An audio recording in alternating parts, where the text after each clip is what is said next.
Hi, my name is Julia McAndrew. I'm a nurse practitioner at North End Waterfront Health, and I'm also the program coordinator for our HIV prevention services.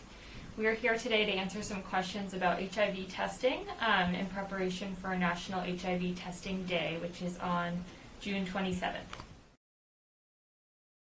And that's really something that's going to depend on your individual risk factors. The CDC recommends that everyone get tested at least once in their life to know their status.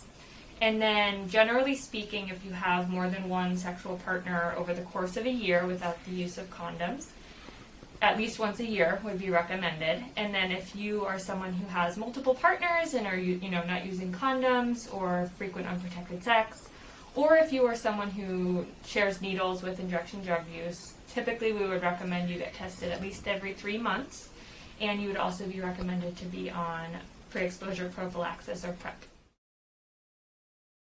There's generally two main ways to get tested.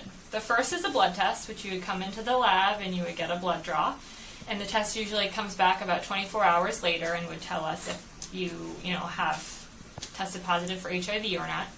The second way is a rapid test. Some of these are available at home.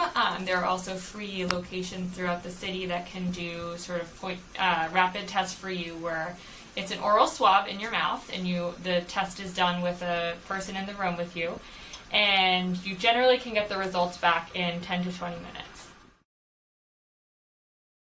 To summarize, getting tested for HIV is quick and easy.